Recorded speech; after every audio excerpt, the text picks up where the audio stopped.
प्रणाम करता हूँ इस महान धरती को और साथ साथ आपके इस गुरु माता पिता को प्रणाम करता हूँ। बच्चों को बहुत सारा प्यार, बुजुर्गों को राम राम।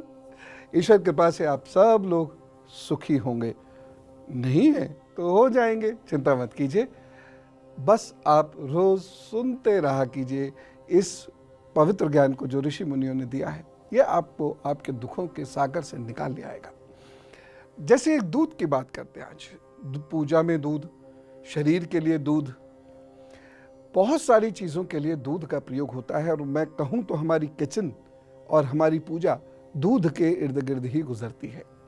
ऐसे क्यों?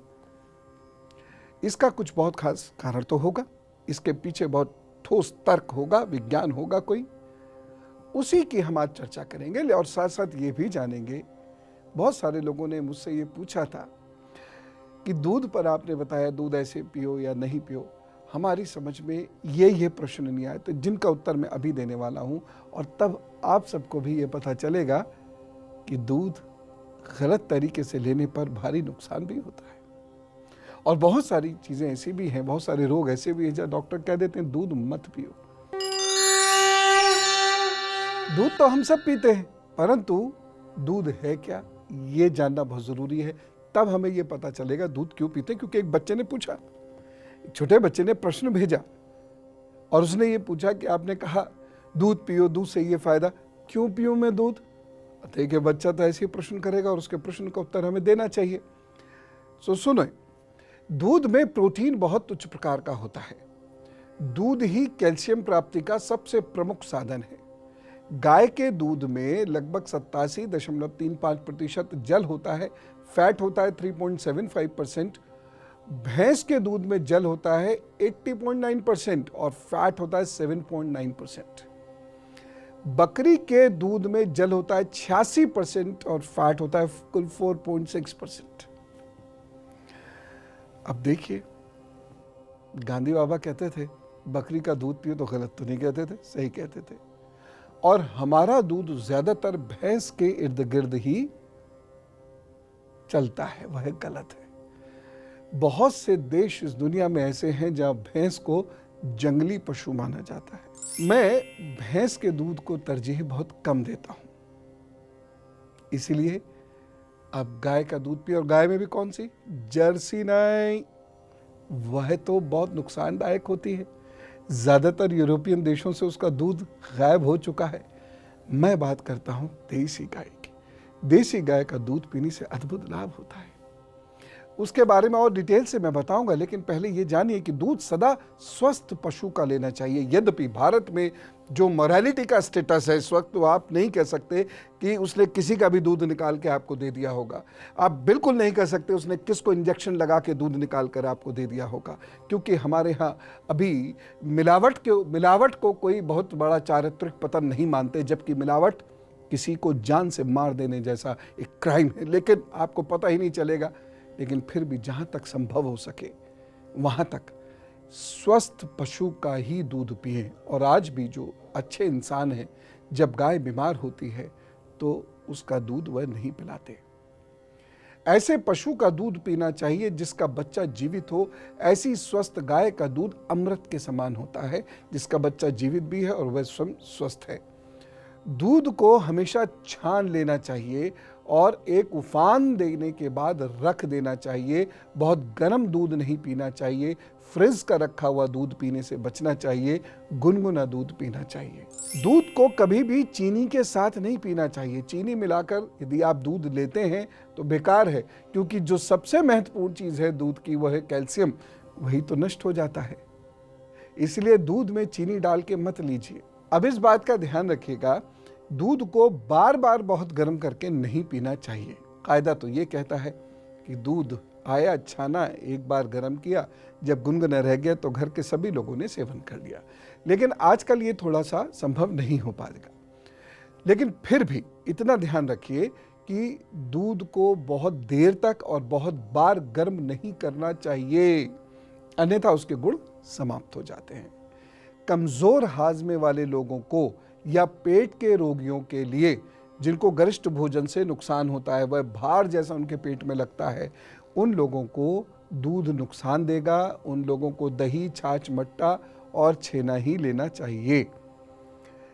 वैसे दूध अपने आप में पूरा आहार है, क्योंकि दूध में कार्बोहाइड्रेट होता है, प्रोटीन होता है, कैल्शियम होता है।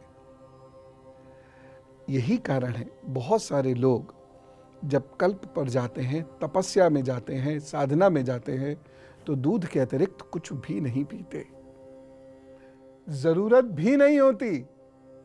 अब यहां कहिए, आप सामाजिक जीवन में कहिए, शहर में खास तौर से कहिए, विश्वास ही नहीं करेंगे। लेकिन मैं आपको बता रहा हूं, 15 दिन तक किसी भी अन्य चीज की, अन्य आहार की कोई जरूरत नहीं। 15 दिन हम तपस्या में, हमने 15 दिन जम के दूध पिया, कुछ भी आवश्यकता नहीं होती। शरीर हृष्ट पुष्ट रहता है, बल्कि और बेहतर हो जाता है। इसलिए दूध में संपूर्ण आहार माना जाता है। और एक खास बात यह है, दूध को अकेले पीना चाहिए। अब अकेले से क्या मतलब है? बहुत से लोग भोजन के साथ दूध लेते हैं, गलत। बहुत से लोग मिठाई के साथ दूध लेते हैं, और गलत। बहुत सारे लोग नमकीन चीज़ों के साथ दूध लेते हैं, पाप है ये तो, बिल्कुल मत कीजिएगा। दूध को बहुत पवित्रता के साथ संपूर्ण भोजन मानकर अलग से पीना चाहिए। उससे आधे घंटे पहले बाद कुछ मत लीजिए। हाँ, कुछ चीज़ें ज़रूर आप दूध में मिला सकते हैं। क्या? दूध को आम के रस में, या आम के रस को दूध में लेने से शरीर बड़ा पुष्ट होता है। और अब आम आने वाला है, ईश्वर करे आम आए।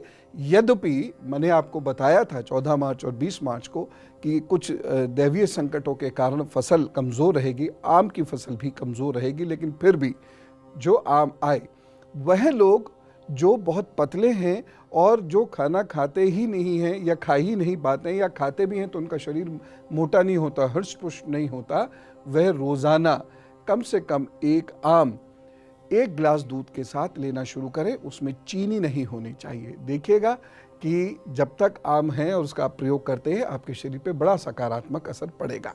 अब एक सावधानी यहाँ मैं आपसे कहना चाहूँगा, और वो क्या है? जिनका वजन ज़्यादा है वह दूध में आम नहीं लें, या दूध के साथ आम नहीं लें। वैसे भी दूध के साथ कुछ चीज़ें नहीं खानी चाहिए। कौन कौन सी चीज़ें दूध के साथ नहीं खानी चाहिए? नोट कीजिए। दूध में मिनरल्स और विटामिन्स के अलावा लैक्टोज शुगर होती है, और प्रोटीन होता है, और प्रोटीन काफ़ी अधिक मात्रा में होता है। अब ये लैक्टोज शुगर और ये जो मिल्क प्रोटीन है या एनिमल प्रोटीन है, उसके साथ नमक का सेवन कभी नहीं करना चाहिए। यह निषेध है, क्योंकि इससे मिल्क प्रोटीन जम जाते हैं, पोषण कम हो जाता है, शरीर को नुकसान होता है। और अगर लंबे समय तक नमकीन और दूध साथ ले तो स्किन की बीमारियां हो जाती हैं। मैंने खुद ऐसे 4-5 किस्से देखे हैं जहां पर नॉन वेज फूड को या खूब मसाले वाले भोजन को दूध के साथ लोग लेते थे, स्किन की गंभीर समस्याएं उनको झेलनी पड़ी। इसीलिए आप जब दूध पिएंगे तो ये ध्यान रखेंगे कि इसके साथ नमक का या नमकीन चीज़ों का या सब्जी तरकारी वगैरह का सेवन बिल्कुल नहीं करना है। तो ये तो हुई दूध की स्वास्थ्य से संबंधित बातें। अब दूध और ग्रहों का क्या कनेक्शन है, ये बताता हूँ। जिनका शुक्र खराब है उन्हें रात में दूध नहीं पीना चाहिए, क्योंकि इससे काम विकार बढ़ जाते हैं, शरीर खराब होना शुरू हो जाता है। कुपित मंगल और खराब चंद्रमा वाले लोगों को सोमवार को दूध ना पीकर सोमवार को दूध का दान कर देना चाहिए। इससे उनकी जिंदगी बेहतर होती है। तो चंद्रमा, शुक्र और मंगल, ये 3 ऐसे ग्रह निकल के आए जिन पर दूध पीना अथवा ना पीना निर्भर करता है। चंद्रमा और मंगल कुपित है नहीं है, यह अनेकों बार मैं आपको दिखा चुका हूं। इसीलिए मैं आपसे निवेदन करता हूं, हर बात को बहुत गौर से सुनिए, क्योंकि आज की एक बात कल को या परसों या हो सकता है 1 महीने 2 महीने बाद किसी विषय में वो भी जुड़े। अब मैं आपको एक उपाय बताता हूं। यदि घर में पति पत्नी बहुत झगड़ते हो तो क्या करें?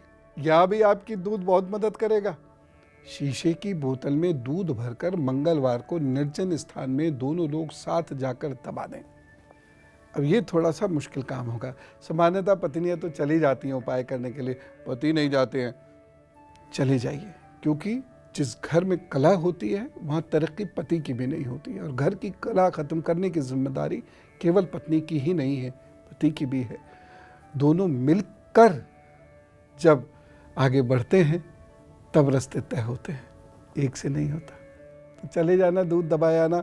और अब कुछ लोग बड़े उत्साही होंगे, बोले अच्छा गुरुजी ने कहा है, तो गुरुजी ने कहा है दूध दबाने को, तो फिर लो बड़ी बोतल लेके जाएंगे दूध दबाने की। इतनी सी बोतल भी चलेगी, ठीक है ना। मतलब यह है दोनों साथ जाएं, निर्जन स्थान में जाएं और दूध दबा दें। बोतल शीशे की होनी चाहिए बस। दूध पर और बात करेंगे एक ब्रेक के उस पार। और अब गुरु मंत्र।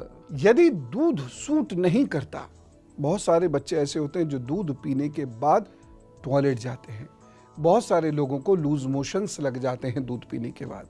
बहुत सारे लोगों को खांसी और गले में कफ बढ़ जाता है दूध पीने के बाद। बहुत सारे लोगों को गैस बनती है भयंकर दूध पीने के बाद, और बहुत सारे लोगों को दूध पीने के बाद एसिड और बनता है। तो बहुत सारे लोग ऐसे हैं जिन्हें दूध सूट नहीं करता। वह क्या करें? टमाटर अथवा सोया दूध ले लें। टमाटर का जूस 1 कप या सोया का दूध 1 कप। वही ताकत शक्ति मिलेगी जो दूध से मिलती है। कल का एजेंडा क्या रखेंगे? शिव जी रखेंगे। अब आज दूध की बात की है तो शिव जी की बात तो करनी बहुत ज़रूरी है। तो शिव जी और दूध का क्या संबंध है? शिव जी के कुछ विशेष उपाय, क्योंकि जब जिंदगी के सारे रास्ते बंद होते हैं तो भोले बाबा बड़ा काम करते हैं। तो उन्हीं की कल बात करेंगे। आज खूब आनंद लीजिए, जबकि दूध पीजिए, मज़ा कीजिए, थोड़ा दूध बांट भी दीजिएगा, किसी गरीब के बच्चे के पेट में जाएगा, शिव जी भी खुश होंगे। राम राम, नमस्कार।